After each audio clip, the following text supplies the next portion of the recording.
En esta ocasión, el tema de la mesa se llama Instituciones y conflictos electorales.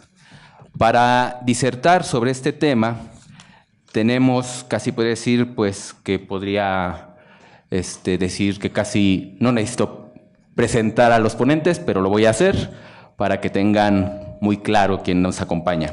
En primer lugar, quiero presentar al doctor Roberto Gutiérrez López. Él es licenciado en Sociología de la Universidad Autónoma Metropolitana, Unidad Azcapotzalco, maestro en Estudios Psicoanalíticos en el Centro de Investigación y Estudios Psicoanalíticos y doctor en Estudios Sociales por la Universidad Autónoma Metropolitana. Es profesor titular C del Departamento de Sociología. Es también miembro del área de investigación de teoría y análisis de la política del Departamento de Sociología. Ha tenido o ha ocupado a lo largo de su carrera diversos puestos de gestión en la UAM, jefe de Departamento de Sociología, director de la División de Ciencias Sociales y Humanidades y actualmente es rector de esta unidad Azcapotzalco de la UAM. Su investigación se ha centrado en la cultura política, las identidades, los procesos electorales y la democracia. Y sobre esto ha tenido un sinnúmero de publicaciones. Les pido que recibamos con un aplauso al doctor Roberto Gutiérrez López. También tenemos el gusto de que nos acompañe el doctor José Woldenberg. Él es licenciado en Sociología, maestro en Estudios Latinoamericanos y doctor en Ciencias Políticas por la Facultad de Ciencias Políticas y Sociales de la UNAM. Actualmente es profesor en Ciencias Políticas en esa institución. Fue fundador y líder del ESTUNAM, militante y dirigente del Partido Socialista Unificado de México y luego del Partido Mexicano Socialista y del PRD, y fue consejero presidente del INE entre 1996 y 2003, cuando todavía era el Instituto Federal Electoral y fue el que organizó la histórica selección del año 2000. Tiene una gran cantidad muy importante de publicaciones académicas sobre el sindicalismo, la izquierda, elecciones, partidos y la transición a la democracia en México. Entonces, también les pido que recibamos con un aplauso al doctor José Woldenberg. Vamos a abrir entonces la mesa y le cedo la palabra en primer lugar al doctor Roberto Gutiérrez López. Adelante, Roberto. Muchas gracias, Alex. Buenos días a todas y a todos. Pues es un verdadero gusto y un honor que nos acompañe el día de hoy el doctor José Woldenberg, quien ha jugado un papel central en este proceso que se ha denominado la transición democrática en México. Lo ha sido tanto desde la perspectiva analítica como desde la perspectiva política institucional. Así que muchas gracias por estar aquí con nosotros, Pepe. Quiero adelantar que todo lo que yo pueda decir aquí lo diré en mi carácter de académico, miembro del área de teoría y análisis de la política, y no en mi carácter de autoridad institucional. Quiero felicitar también a las y los organizadores de este ciclo de conferencias, el Café Debate, que ya se convirtió en una tradición dentro de la UAM Azcapotzalco y que tiene como signo distintivo hacer una oferta académica, abrir espacios de deliberación, abrir espacios de reflexión y de investigación que evidentemente tienen que ver con la formación integral de nuestras y de nuestros estudiantes. Y bueno, la temática de este ciclo no podía ser más oportuna, más pertinente y más necesaria. Como todas y todos sabemos, estamos en el preámbulo del día de la jornada electoral, de una de las elecciones más importantes y más complejas de la historia moderna del país. Y la manera en que llegamos a esta circunstancia, pues tiene por supuesto antecedentes. Hay orígenes que pueden datarse en distintos momentos. Como ustedes saben, la fecha de inicio de la transición es también un tema de debate. Para algunos se sitúa desde los tempranos movimientos sociales de fines de los 50, principios de los 60, después el movimiento del 68 como un movimiento emblemático de la historia social y política de México, que por cierto en el 2018 vamos a conmemorar también el 50 aniversario del 2 de octubre de 1968, y después hay distintos momentos vinculados al devenir político nacional, algunos de ellos de carácter social, algunos otros de carácter jurídico institucional. Sucesivas reformas electorales fueron ocurriendo y fueron ocurriendo alrededor quizá de una temática prioritaria, dados los antecedentes políticos del sistema llamado de partido hegemónico. Fueron girando alrededor de tener elecciones competitivas, de tener elecciones libres, de tener elecciones confiables, que cumplieran con los dos requisitos básicos de todo sistema democrático: tener certidumbre en términos de la organización y en términos de cómo se cuentan los votos, y por otro lado incertidumbre con relación a los resultados. Es decir, generar confianza en la ciudadanía acerca de que su voto cuenta y se cuenta bien, y por otro lado dejar abierto justamente a la voluntad ciudadana el resultado de las propias competencias electorales. Como bien lo ha explicado nuestro invitado el día de hoy, México vivió una intensa mecánica de cambio político que fue sincronizando justamente cambios legislativos con cambios sociales, con cambios políticos, y generando realmente un nuevo mapa en términos de la distribución del poder en México. La apertura al pluralismo político, que como también sabemos tiene premisas sociales y culturales. El pluralismo social y el pluralismo cultural finalmente tienen que expresarse en la arena de la competencia político-electoral. La apertura al pluralismo, que fue entonces, digamos, el efecto fundamental de la transición política en México, fue dibujando un nuevo mapa, nuevas correlaciones de fuerzas. Los partidos opositores, en un principio minoritarios, fueron ganando terreno en distintos niveles, en el nivel municipal, en el nivel local y finalmente en el nivel nacional, no solo en el ámbito de la representación legislativa, sino en el ámbito de la representación y del gobierno ejecutivo, que fue especialmente importante porque, como sabemos, veníamos de una tradición presidencialista muy fuerte, y entonces para algunos pensar en una verdadera transición democrática solamente tenía sentido si se presentaba un cambio, una alternancia en el poder ejecutivo federal. Y esto ocurrió en el año 2000. Pepe es testigo y actor principal de ese momento, de esa transición. Seguramente algo nos comentará al respecto. Y a partir de ahí aparece entonces un horizonte que sí nos habla de la existencia de un escenario de competencia abierta, donde no es fácil dilucidar qué partido es el que va a ganar las posiciones de representación y de gobierno, y que introduce al país a una lógica pues relativamente inédita en términos de la convivencia y de la competencia entre los distintos actores políticos.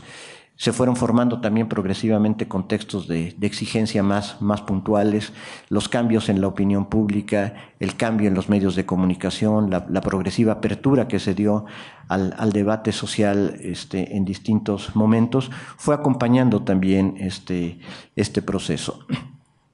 Y las instituciones electorales, y eso es un poco el tema de esta mesa, las instituciones electorales que se fueron construyendo a lo largo de este proceso reformista transicional, se vieron también progresivamente impactadas por este pluralismo político, siendo pensadas como instituciones de Estado, es decir, como instituciones que no están, por supuesto, comprometidas con ninguna lógica partidista o con ninguna lógica gubernamental. Fueron instituciones que, por supuesto, no lograron sustraerse a la propia dinámica del litigio y de la controversia política.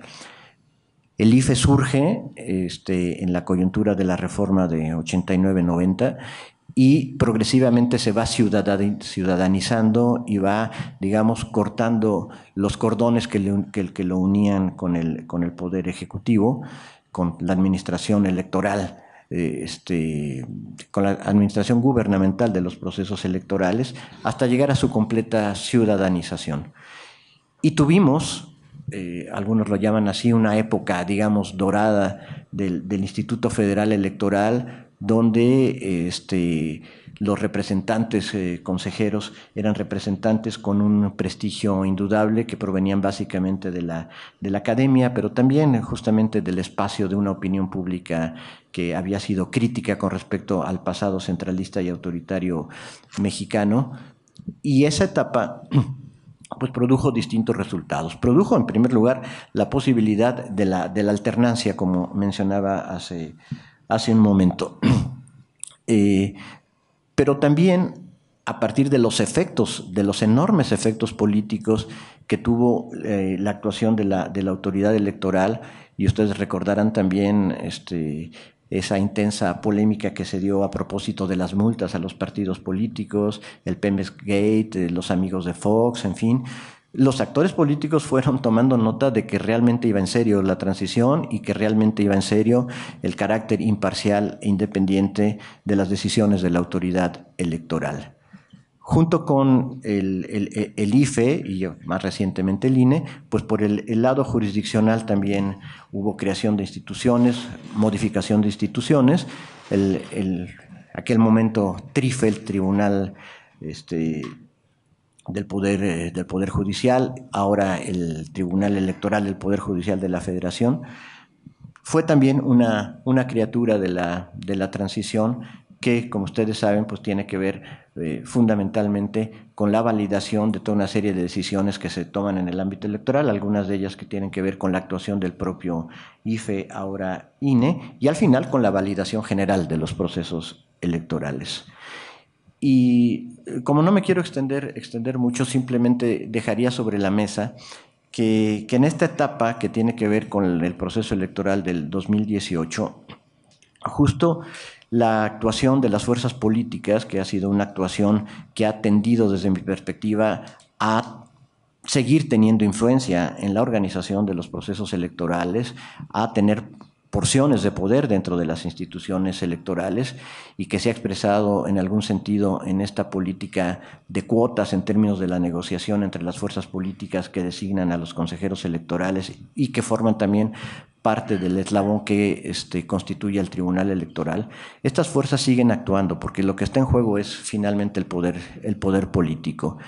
Y en esta coyuntura se ha dejado ver una tensión, vamos a llamarle así, una tensión entre el Instituto Nacional Electoral y el Tribunal Electoral del Poder Judicial de la Federación, que se ha expresado de diversas maneras, en coyunturas distintas, a propósito de decisiones del propio Instituto Nacional Electoral y que después el INE revierte. Ustedes habrán escuchado casos emblemáticos, voy a mencionar solo uno, el que tiene que ver con el conteo el propio día de la elección y que finalmente ha tenido que ser resuelto a partir de una derivación que encontró el propio Instituto Nacional Electoral para no dejar a este país en la zozobra en la noche de la elección sin saber quién ha ganado, ¿no? Hubo ahí una tensión fuerte entre el tribunal y el instituto, y esto por supuesto que es especialmente relevante en un ambiente político, en un ambiente social muy cargado a su vez de múltiples tensiones, de muchas controversias, y que digamos tiene como plataforma, que tiene también como premisa un cierto humor social, donde evidentemente hay una suerte de sensibilidad muy acusada y que está presente y que podría ser incluso un caldo de cultivo importante por si en el momento, digamos, en el momento en que hubiera, ojalá no ocurra, un desencuentro fuerte entre el desarrollo de las actividades y de los primeros veredictos de la autoridad electoral y lo que son los veredictos definitivos del propio tribunal. Estamos entonces en una coyuntura complicada, estamos en una coyuntura donde todos ustedes saben más o menos cuáles son las tendencias que se están prefigurando en términos de resultados electorales y lo que eso puede implicar en términos del futuro del país. Un futuro que es relativamente incierto, como son todos los futuros, pero que todavía no está, digamos, ni siquiera asentado en lo que uno podría plantear como narrativas electorales claras por parte de las fuerzas políticas. Tenemos una serie de alineamientos en las coaliciones que se han registrado que nos hacen, por lo menos a mí, me hacen muy difícil descifrar de qué manera se va a enfrentar realmente ya el momento álgido del proceso electoral, con qué tipo de discurso centrado en qué tipo de iniciativas y de demandas, y que nos hace también muy difícil pensar qué es lo que va a pasar en la coyuntura postelectoral. Tenemos 3 coaliciones: la coalición por México al frente, donde están alineados el PAN, el PRD y el Movimiento Ciudadano, partidos con tradiciones, con historias, con programas, con ideologías, con valores distintos. Tenemos la coalición Juntos Haremos Historia, donde está PT, Morena y Encuentro Social, y también se ha hablado mucho, digamos, del carácter sui generis de esta alianza y cuál es el rejuego de fuerzas que está detrás de ella, más allá de un liderazgo muy fuerte como es el de Andrés Manuel López Obrador. Y está la coalición Todos por México, donde está el PRI, el PBM y Nueva Alianza, que pues evidentemente también tiene una posición complicada de entender a partir precisamente de la postulación de un candidato que no pertenece al partido político y que ha tratado de, a su manera, de desmarcarse de lo que significa justamente ese emblema y esa historia, y que, digamos, a partir de lo que son las tendencias electorales, parece ahora en una situación en la que tendrá que hacer algo inusual si es que quiere recuperar el terreno en estas pocas semanas que nos faltan para la jornada electoral. Y tenemos, para complementar el cuadro, pues una elección que se hace sobre la base de una reforma electoral reciente que le dio al Instituto Nacional Electoral muchas más atribuciones, muchas más tareas, en un contexto realmente difícil no solo por la magnitud de la elección. Se elegirá presidente, se elegirá Cámara de Senadores, diputados, pero también 9 gubernaturas, una gran cantidad de presidencias municipales. Tenía el dato aquí: en total están en juego 18.299 cargos, si uno contempla tanto el nivel federal como el local. Con una participación ciudadana prevista, también la más alta de la historia, con un padrón electoral de alrededor de 90 millones de ciudadanos, con casi 160,000 casillas, ¿no? Lo que implica la participación de cerca de 1.400.000 ciudadanos que actuarán como funcionarios electorales. Entonces, sea por el lado que se le vea, esta es una elección bastante sui generis por su magnitud y por su densidad, y por eso mismo pues es necesario ir planteando cuáles tendrían que ser las coordenadas deseables para que la controversia y la competencia que son propias a cualquier proceso electoral no vayan en algún momento a derivar en cierto tipo de conflicto o de antagonismo que rebase los marcos institucionales. Entonces, yo termino diciendo que es necesario que en general todas y todos nosotros estemos atentos a lo que va a suceder, que tratemos de desarrollar nuestra participación político-electoral de la manera más libre posible, y no perder de vista que finalmente también un valor importante de la democracia es el de la estabilidad, es el de la paz y es el del desarrollo, digamos, en términos institucionales. Construir un contexto de exigencia para que las autoridades electorales se comporten a la altura de este reto, que no vaya a haber por allí alguna tentativa, como se decía antes, de ganar en la mesa lo que no se gana en el propio proceso electoral, y que esto nos vaya a colocar en una situación comprometida en términos de la propia estabilidad del país. Yo lo dejaría ahí en términos de un conjunto de elementos que me parece que podemos considerar, y le dejaría la palabra al doctor José Woldenberg. En primerísimo lugar, agradecer la invitación para estar el día de hoy con todos ustedes, muy especialmente a la doctora Esperanza Palma. Y lo que pensaba exponer, estaba dividido en 3 grandes apartados. Primero, tratar de detectar lo nuevo que aparece en este proceso electoral. 2, especular sobre los posibles escenarios postelectorales. Y en tercer lugar, hablar de los retos que tienen las autoridades electorales.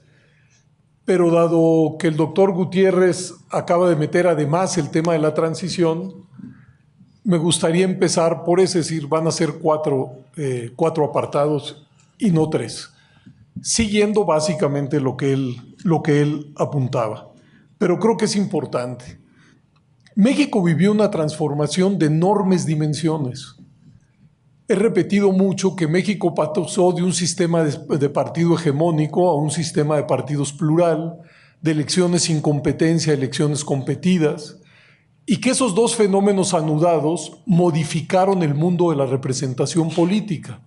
Pasamos de un mundo de la representación política habitado prácticamente por una sola fuerza política a un mundo de la representación política igualmente plural.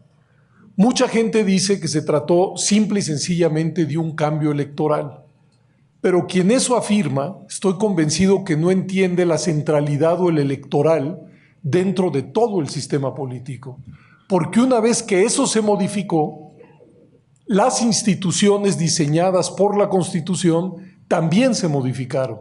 Pasamos de una presidencia casi omnipotente a una presidencia acotada por otros poderes constitucionales y por supuesto también por poderes fácticos.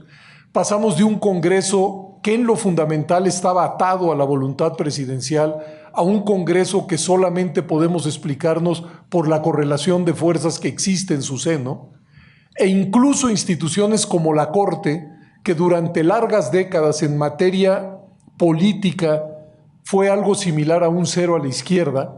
Hoy la Corte juega un papel más que relevante cuando se presentan controversias constitucionales o acciones de constitucionalidad. Es decir, yo sostengo que México vivió una auténtica transición democrática. Ahora bien, ¿en qué periodo se dio esta transición? Yo digo que esto arrancó en 77 y culminó en 97. No con la alternancia en el Poder Ejecutivo. La alternancia en el Poder Ejecutivo en el año 2000 se dio por las reformas previas que había vivido México. Y por supuesto no pretendo, ni mucho menos, en una exposición que quiere ser muy apretada, reproducir todo lo que sucedió en esos 20 años, pero sí tomar 3 episodios para ilustrar cuál fue la mecánica de ese cambio. Y esos 3 cambios son 77, 89, 90 y 96. ¿Por qué 77? Porque 77 se da la primera reforma política, que vista en retrospectiva puede parecer una reforma mínima, pero que se trata de una típica reforma inaugural que en su despliegue va demandando nuevas y más profundas reformas. ¿Por qué fue necesaria esa reforma? Por la situación política que vivía el país. ¿Cuál era esa situación? México había ido a unas elecciones, las de 1976, en las que había un solo candidato a la presidencia de la República, el licenciado López Portillo, que por supuesto obtuvo el 100% de los votos válidos. Entonces uno diría, ¿para qué reformar? Precisamente porque esas elecciones se llevan a cabo en un contexto de enorme conflictividad política y social. Después del 68, los años 70 expresan una enorme conflictividad en las universidades, en el mundo del trabajo, en el mundo agrario. Surgen en México publicaciones, surgen nuevos partidos, surge incluso una guerrilla urbana, una guerrilla rural. Y sin embargo, México va a unas elecciones donde en la boleta aparece un solo candidato, una sola opción. Es ese desfase entre el mundo de la política real y la política institucional el que prende los focos rojos y hace que el nuevo presidente, López Portillo, instruya a su secretario de Gobernación, Reyes Heroles, que arme una reforma política. ¿En qué consistió esa reforma? En 2 cosas muy elementales. Una, abrir la puerta a aquellas corrientes o organizaciones que estaban artificialmente excluidas del mundo institucional. Y por el otro, modificar la fórmula de integración de la Cámara de Diputados para inyectarle un cierto pluralismo. Todos lo saben, hoy La fórmula son uninominales y plurinominales. En aquel entonces eran 300 y 100, y eso sirvió para reanimar el Congreso. Pero lo más importante de esa reforma, creo yo, es que abrió la puerta para que los excluidos pudieran entrar. Gran salto. Las primeras elecciones federales realmente competitivas fueron las de 1988, como ustedes lo saben. Y esas elecciones trajeron, digo yo como en los malos chistes, una muy buena noticia y una muy mala. La muy buena noticia es que fue claro para quien quisiera verlo que la diversidad política que existía en nuestro país no cabía bajo el manto de una sola organización partidista. Esa fue la buena. ¿Cuál fue la mala? Pues que constatamos que ni las normas, las instituciones, ni los operadores eran capaces de procesar de manera limpia los resultados electorales. Y vivimos una enorme crisis postelectoral en el 88. Y eso es lo que explica la reforma de 89-90, la creación del IFE y la del Tribunal Electoral. Se decide tirar al cesto de la basura a la vieja Comisión Federal Electoral y crear desde cero una nueva institución cuyo encargo es trabajar de manera imparcial para recuperar la desconfianza que había irradiado las elecciones de 1988. Esa es la reforma donde además se revisan prácticamente todos los eslabones del proceso electoral, desde el padrón, la organización, la capacitación, la forma en que se van a dar los resultados, etcétera, etcétera. Si la primera reforma se trató de incluir a los excluidos, la segunda gran reforma, que no es la segunda porque hubo otra intermedia, la segunda gran reforma fue la de crear instituciones que ofrecieran imparcialidad en la contienda. Y otro salto. Las elecciones de 1994, es decir, 6 años después, los votos se contaron con pulcritud. Sin embargo, apareció un nuevo tema sobre la mesa, que era el de las condiciones de la competencia. En aquel entonces fue la primera vez que una autoridad documentó lo que todos sabíamos, que las condiciones de la competencia eran marcadamente asimétricas.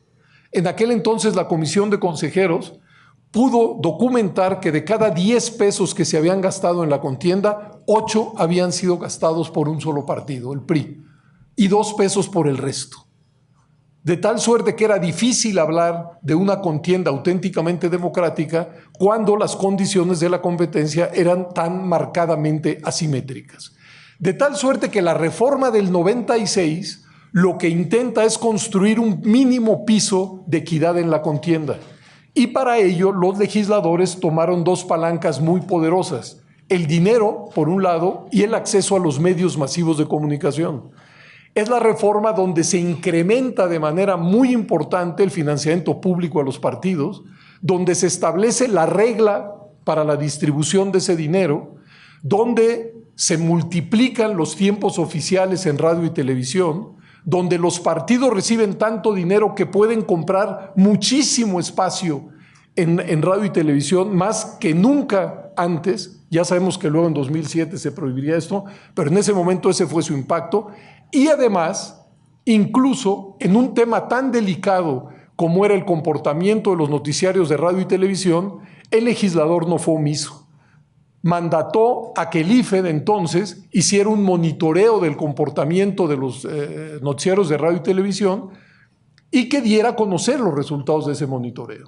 Además de que el IFE, por mandato de ley, tenía que entregarle a la Cámara de la Industria de la Radio y la Televisión unos lineamientos de cómo esperaba que se comportaran. Ni los lineamientos ni el monitoreo tenían derivaciones punitivas. Es decir, el legislador se detuvo tratando de no violar la libertad de expresión, pero sí le generó un contexto de exigencia a los medios para que hicieran una cobertura más equilibrada. Lo que quiero decir, de manera muy sintética, es que a lo largo de esos 20 años, de 77 a 96, hubo 6 reformas políticas que modificaron desde su base todo el sistema electoral. Y que si no se conoce eso, no se puede entender por qué un día vamos a votar en el año 2000 y hay una alternancia en el poder ejecutivo, algo que mucha gente no podía. Un periódico suizo publicó que había sucedido un milagro en México. Bueno, que un periódico suizo dijera eso está bien, está a muchos kilómetros de distancia, pero que algún mexicano haya reaccionado igual, eso ya resulta un poco más preocupante, porque quiere decir que el proceso que habíamos vivido con antelación no había sido socializado con suficiencia. Es decir, se habían creado las condiciones institucionales, legales y políticas para lo que vivimos en el año 2000. Bueno, ese era un asunto del que no iba a tocar. Entro entonces a las elecciones del 2018. Yo creo que hay varios rasgos que vale la pena subrayar de esta elección. En primer lugar, lo que ya decía el doctor Gutiérrez, es decir, esta es la elección más grande en la historia del país. Y claro, alguien puede decir, eso no es una novedad, cada elección es la más grande que la anterior, dada nuestra pirámide de edades, nuestro padrón es cada vez más grande. Y eso es cierto, pero no solamente en ese sentido es la más grande porque es la elección federal que concurre con más elecciones locales en la historia del país.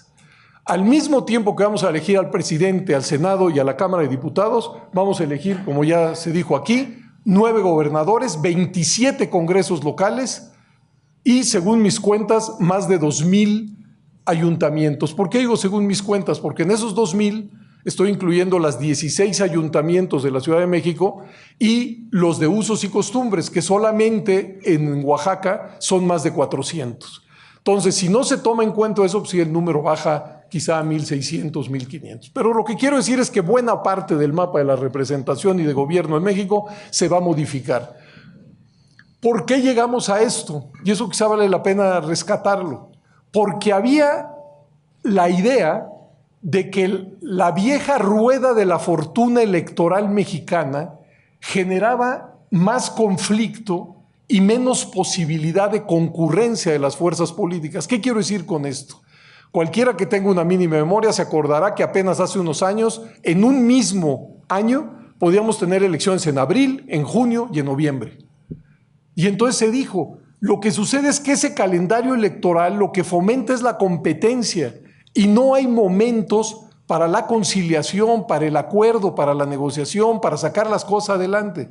¿Por qué no juntamos en una sola fecha, primero, las elecciones de un mismo año? Y entonces vamos en ese proceso de convergencia. Por eso estas elecciones, y vale la pena repararlo, son las más grandes de la historia de nuestro país. Segundo elemento, creo que también que vale la pena pensar en la enorme fragmentación política que existe a la fecha, y sobre todo si lo vemos en términos históricos. Digamos que de 1929 a 1988, lo fundamental de la política se procesó bajo el manto de lo que Sartori llamó un sistema de partido hegemónico, que no es necesario explicarlo. Es decir, a los flancos del partido oficial siempre hubo otras formaciones políticas, pero estas formaciones políticas eran más bien testimoniales o germinales. No había una auténtica competitividad. Eran elecciones donde los ganadores y los perdedores estaban predeterminados. De esa etapa pasamos a una segunda, digo yo, que va más o menos entre 88 y 2012, y que es una etapa de un tripartidismo. Siempre hubo más partidos, pero entre PRI, PAN y PRD ordenaban lo fundamental de la contienda política. Hubo elecciones federales en las que estos tres partidos obtuvieron más del 90% de la votación. Insisto, siempre hubo otros partidos, no estaban solos en el escenario, pero en esos tres coagulaba lo fundamental. Y sin embargo, también una aclaración, he dicho de 88 a 2012, ya sé que en 88 no existía el PRD, sino el Frente Democrático Nacional, pero creo que no es demasiado forzar la máquina señalar que el PRD es una desembocadura del Frente Democrático Nacional. Bueno, pero en los últimos años ha pasado algo muy significativo en México. no solamente se dio la escisión del PRD y el surgimiento de Morena, sino que además la votación del PRI y el PAN viene cayendo de manera consistente. Algunos partidos políticos nacionales empiezan a ser altamente competitivos, minoritarios, empiezan a ser altamente competitivos en algunas regiones. Por ejemplo, el caso del Movimiento Ciudadano en Jalisco o el Partido Verde en Chiapas, y además se incluyó la figura de los candidatos independientes. Es decir, lo que apuntaba para esta elección era una fragmentación mucho mayor que las del pasado. Es decir, 9 partidos, mucho más equilibrados que los del pasado, más candidaturas independientes. Creo yo que eso es lo que nos explica en buena medida las coaliciones. Creo que todos y cada uno de los partidos políticos tomaron nota de que solos, sin compañía, difícilmente podían ganar una elección. Y entonces no es casual que tengamos 3 coaliciones de 3 partidos políticos cada uno. Pero aquí surge un nuevo elemento. ¿Qué es lo que estamos viviendo al observar estas coaliciones? Desde mi muy particular punto de vista, pero creo que no es demasiado excéntrico lo que les voy a decir, hay una especie de reblandecimiento de las identidades y de las ideologías. Ese reblandecimiento fue necesario, digamos, entre comillas, precisamente para sumar. Y ese reblandecimiento de identidades e ideologías a lo que ha dado paso es a que en el centro se coloque, digamos, un cierto personalismo aunado a un desbocado pragmatismo, en aras de sumar, digamos, los filtros políticos, ideológicos, para no hablar de los filtros éticos, que esos estaban desechados desde hace mucho tiempo. Se han creado, digamos, coaliciones pragmáticas en torno a figuras. Y eso también es una novedad de nuestro escenario electoral. Otra novedad es la de los candidatos independientes. Como ustedes saben, es a partir de la reforma del 2014 que en las elecciones federales puede haber candidatos independientes. Un buen número ya lo son para diputados y un buen número son para senadores. Y bueno, a la presidencia de la República, al final, con todo este lío al que me voy a referir al final, llegó a la boleta Jaime Rodríguez, mejor conocido como el Bronco. Pero esa también es una novedad, ¿no? que estará.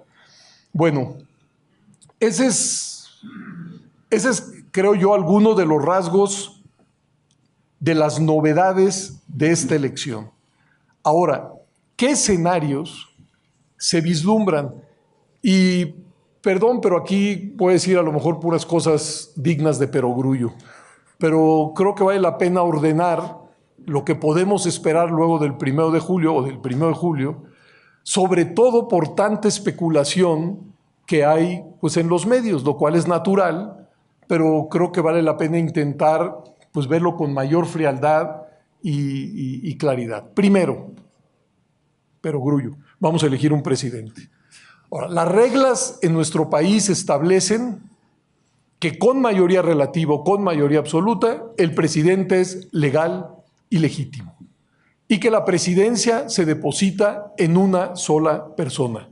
Es un cargo unipersonal, de tal suerte que en esa dimensión, quien gane, lo ganará todo. Ese es nuestro diseño constitucional.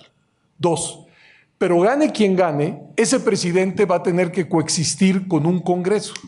Y ahí permítanme poner sobre la mesa 3 posibilidades distintas.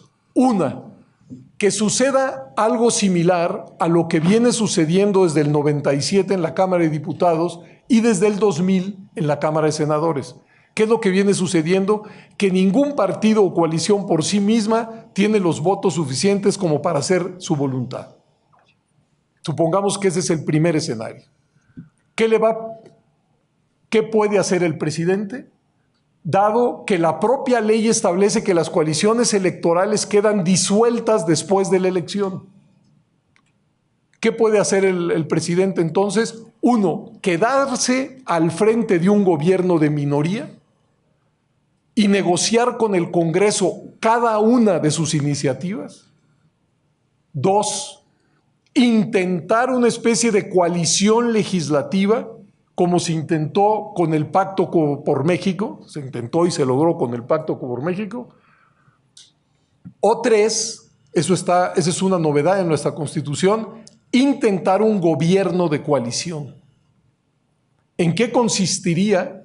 En sumar los votos suficientes en el Congreso como para dotarse a través de una negociación de un programa de gobierno, un programa legislativo, y que el Senado nombrara a los secretarios de Estado. Pero eso es opcional, es una opción que tiene el presidente, no es algo obligatorio. Pero ese es el primer escenario. Segundo escenario, una coalición electoral sí logra en las dos cámaras la mayoría absoluta de los asientos. En un escenario como ese, creo yo, la primera necesidad del nuevo presidente de la República sería convertir su coalición electoral en una coalición legislativa. Es decir, por lo menos tratar de tener los votos suficientes en ambas cámaras para que sus iniciativas prosperaran. Incluso podría intentar generar incluso también una coalición de gobierno. Es decir, no es lo mismo coalición electoral, coalición legislativa y coalición de gobierno. Y un tercer escenario. Supongamos que un partido, no una coalición, un partido obtiene la mayoría absoluta de los escaños en la Cámara de Diputados y de la Cámara de Senadores. Ese que sin duda es el escenario más favorable para el nuevo presidente, es también el escenario donde hay menos contrapesos para el presidente, salvo para las reformas constitucionales. Claro, siempre y cuando el presidente mantenga cohesionado y unido a su partido político, por supuesto. Como ustedes se habrán dado cuenta y seguramente ya lo pensaron, bueno, puede haber escenarios mixtos, ¿no? Es decir, lo que he dicho es dos cámaras sin mayoría, dos cámaras donde una coalición tiene mayoría, dos cámaras donde un partido tiene mayoría. Pero se podría dar el caso de que en una cámara nadie tuviera mayoría, pero que en otra una coalición tuviera mayoría o un partido tuviera mayoría. Y bueno, son 6 combinaciones las que ustedes pueden hacer con ese jueguito. Lo que quiero decir es que contra lo que nuestra tradición, que centra su visión casi única y exclusivamente en la elección presidencial, yo los llamo a observar lo que va a suceder en el Congreso Federal, porque de eso dependerá no solo las relaciones entre el legislativo y el ejecutivo, sino los grados de libertad que tenga el titular del poder ejecutivo. Vamos a elegir además, como ustedes saben, 9 gobernadores. Estoy incluyendo el de la Ciudad de México. Eso lo que quiere decir es que 23 gobernadores van a seguir los mismos. ¿Cuál es el panorama hoy? El PRI tiene 15 gubernaturas, perdón. El PAN, según yo, tiene 10.5. ¿Por qué el 0.5? Porque la de Quintana Roo le estoy poniendo 0.5 al PAN y 0.5 al PRD, porque postularon conjuntamente. El PRD tiene 4.5, el Partido Verde 1 y hay un independiente. Así vamos. ¿Esto qué quiere decir si hay 9 gubernaturas en juego? Dado que de estas 9 gubernaturas el PRD tiene 3, el PAN 3, el PRI 2 y una el Partido Verde, los peores resultados para el PRI, es decir, lo peor que le puede pasar al PRI, es decir, si pierde las 9, es quedarse con 13, porque solo 2, que son Yucatán y Jalisco, las gobierna hoy. Las otras 7 que están en disputa las gobiernan otros partidos. ¿Qué es lo peor que le puede pasar al PAN? Si pierde las 3 que hoy gobierna, que son Guanajuato, Puebla y Veracruz, se quedaría con 7,5.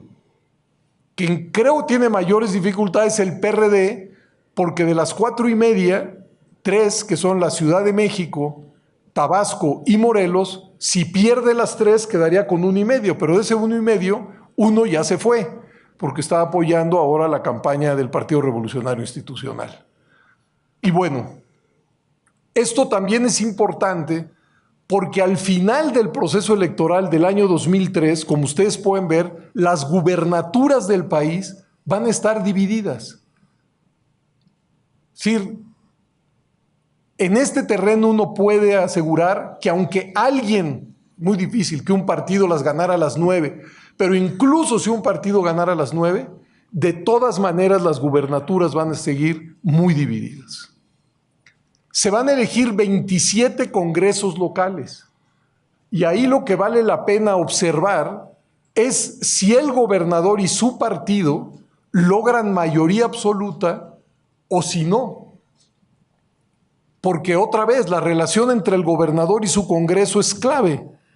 Si el gobernador y su partido tienen mayoría, pues en principio pueden hacer prosperar sus iniciativas, y si no tienen esa mayoría, la tienen que construir a través de las artes de la negociación. Y finalmente, pues ya se dijo aquí, el número tan grande de municipios donde van a cambiar. Ahí va a haber seguramente fenómenos de continuidad, de alternancia, enormes novedades.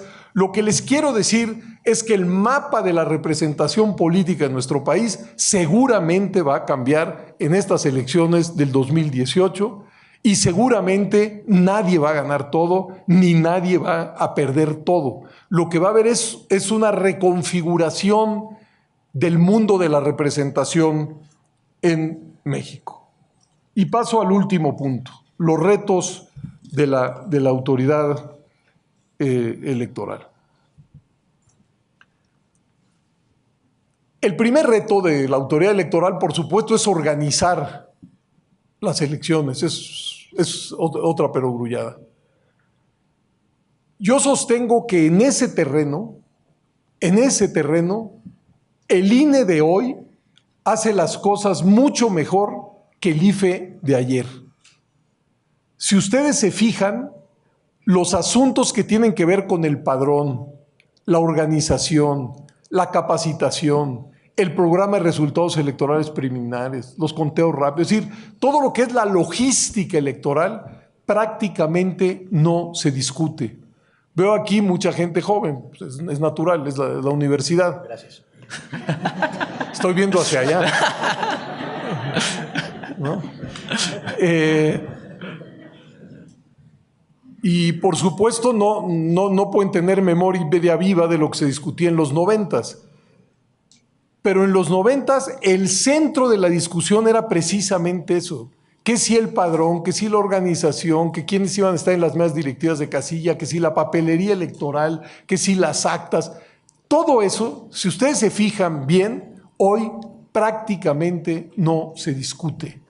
Incluso en los conflictos postelectorales más agudos, en los más agudos, en el del 2006, esa dimensión, la dimensión organizativa, no estuvo presente.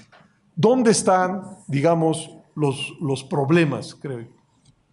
Primero, creo que a la autoridad administrativa, que es el INE, paulatinamente se le ha ido convirtiendo cada vez más en un juez, sin serlo, porque el INE está pensado para organizar elecciones y no para dirimir conflictos entre partidos. ¿Y cuál es el problema? Cuando el partido A acusa al partido B, el Instituto Nacional Electoral no puede quedar bien con ambos. A quiere que se condene y B quiere salir absuelto.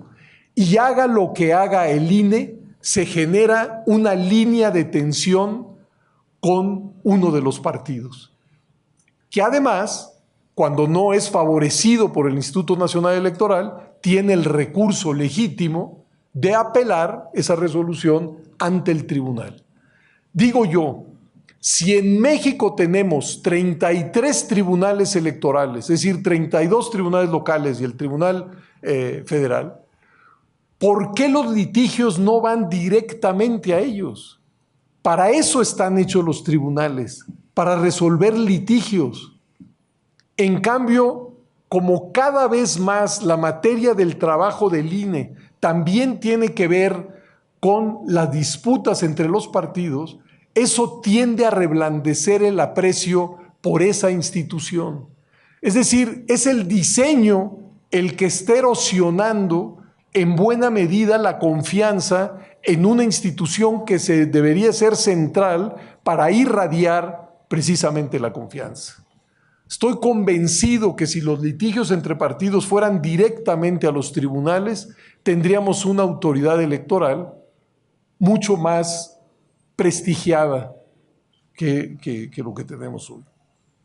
Segundo,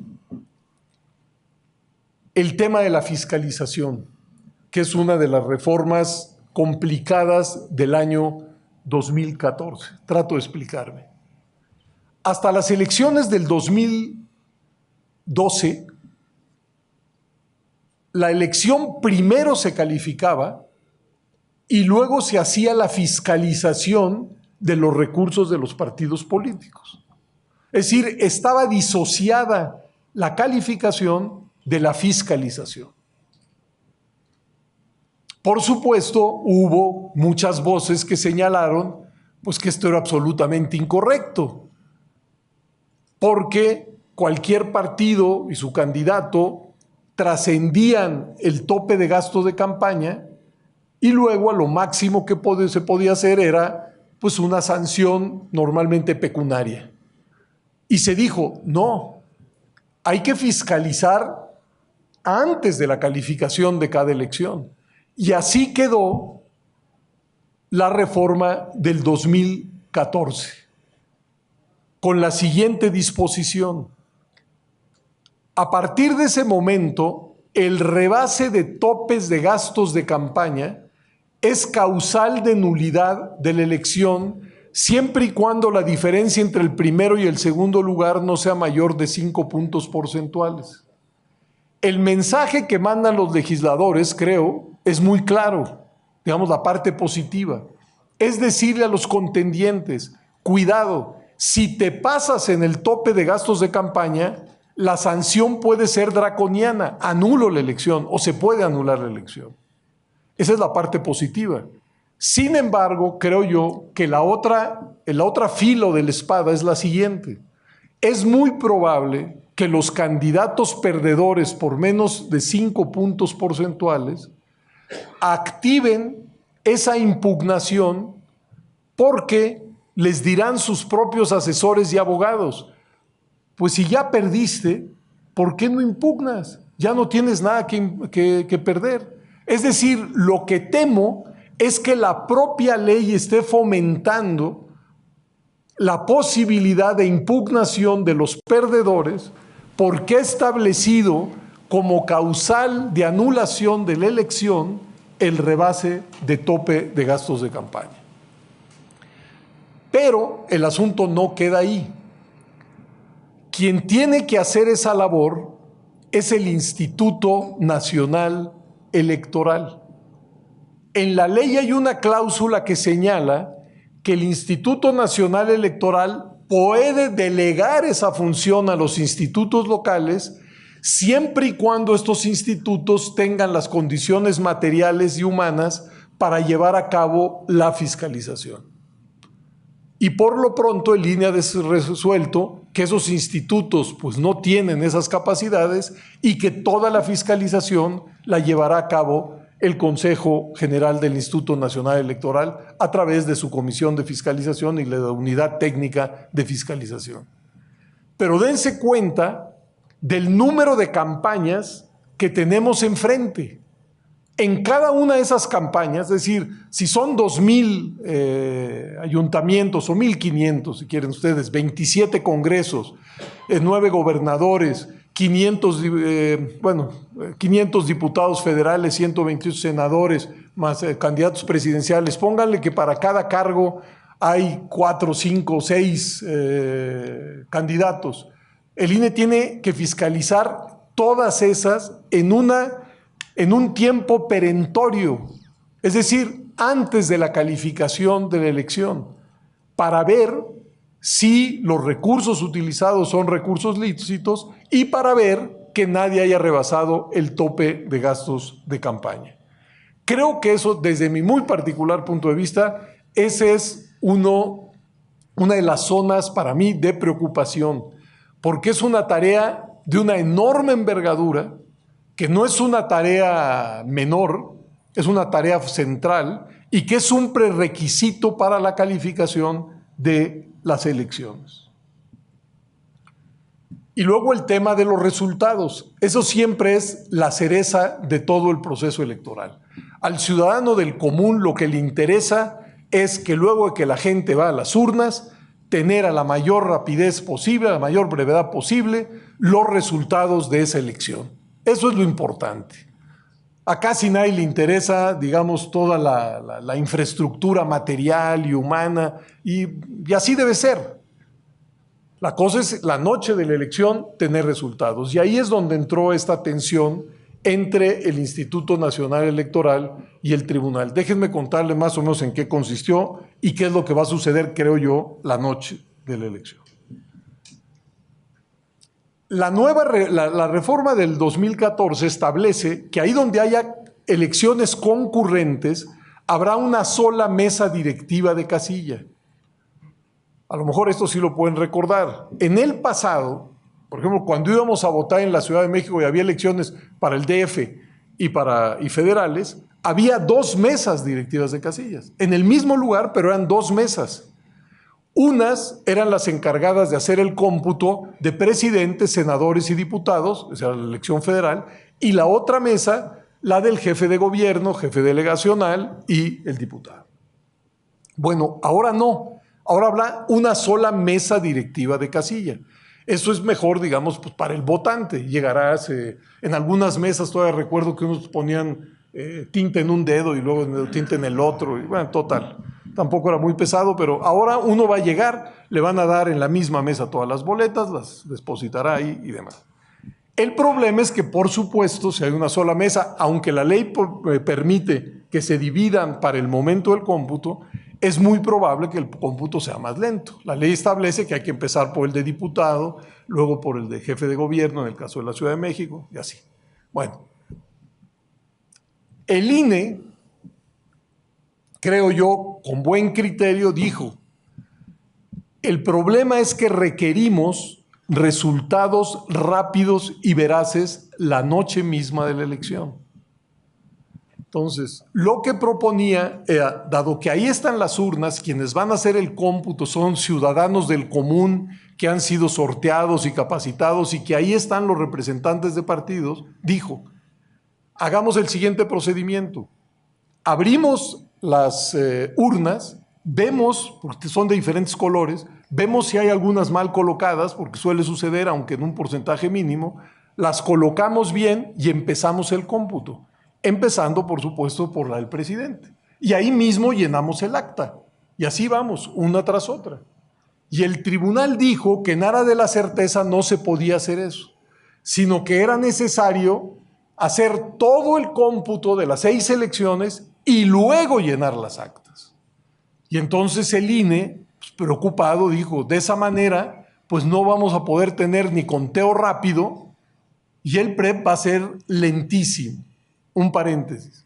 El conteo rápido es un conteo de carácter muestral, con altas dosis de certeza.